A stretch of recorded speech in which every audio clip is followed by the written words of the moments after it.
If Washington insiders didn't see the rise of Trump, here's one person who did. Roseanne, the character, and her Connor family on TV have been channeling the middle-class experience for decades. They set the standard for the modern working-class sitcom.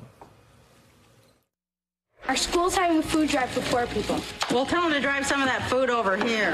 Boy, it's getting rough out here, Mike. My son is going to have to wear my daughter's hand-me-downs, and for real this time, not just for fun. I have my own system for extra money. First we send in the phone bill and we forget to sign the check. Then we send the water bill to the electric company and electric bill to the water company. Now you're cooking. And you know that charge card bill, it never even showed up.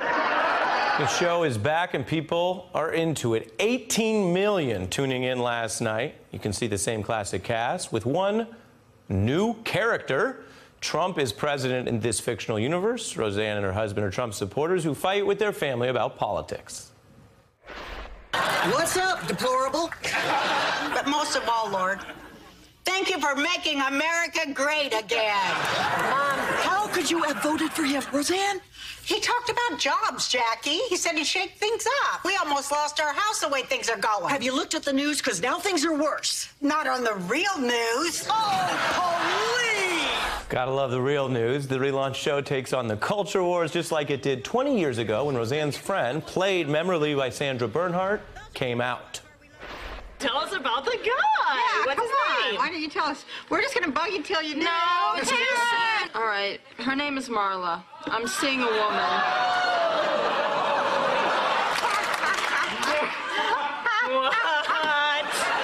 Joining me now is Sandra Bernhardt. Jaw-dropping. What? Wow.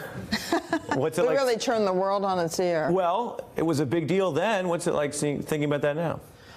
You know something? It was funny because originally I was married to Tom Arnold's character, Arnie.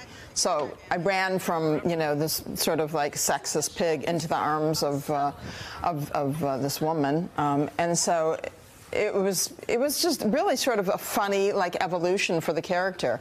When Roseanne and I talked about keeping my character on, Nancy Bartlett, we said, well, what are we going to do? How can we keep her fun and relevant? We thought, oh, let's make her gay. But nobody was thinking, like, we're really going to shake things up and, you know, break all the stereotypes. But because of that, it became something that was very powerful because we didn't go at it with a sledgehammer.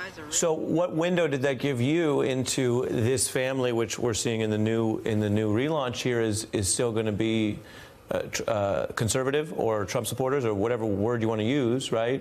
Well, I think the great thing about Roseanne and the writers and the way they create the stories, it's about the family, it's about the crises and the little moments that everybody goes through day to day.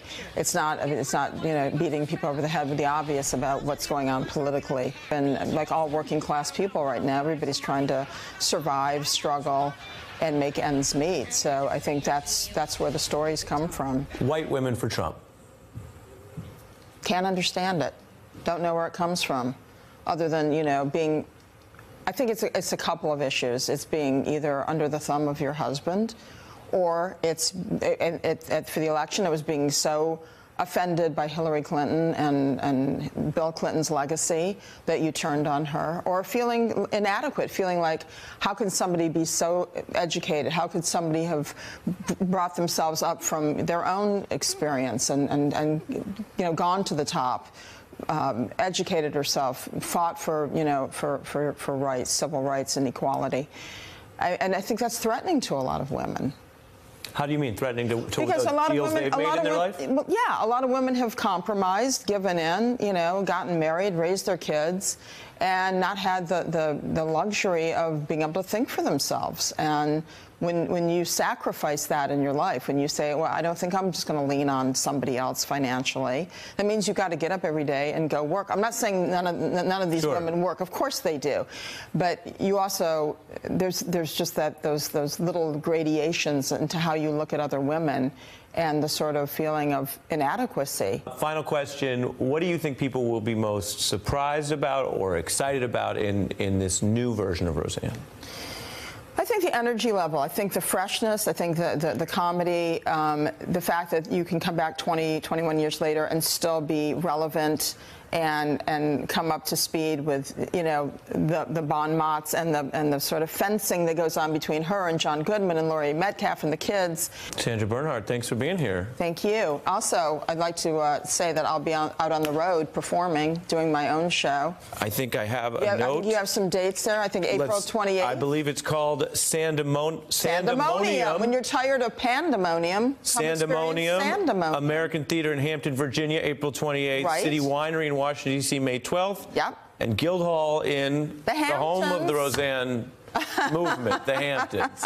And that's on June 30th. Come on out, bring the sofa. Sandra, thank you for being here. My pleasure. Hey there, I'm Chris Hayes from MSNBC. Thanks for watching MSNBC on YouTube. If you want to keep up to date with the videos we're putting out, you can click subscribe just below me or click over on this list to see lots of other great videos.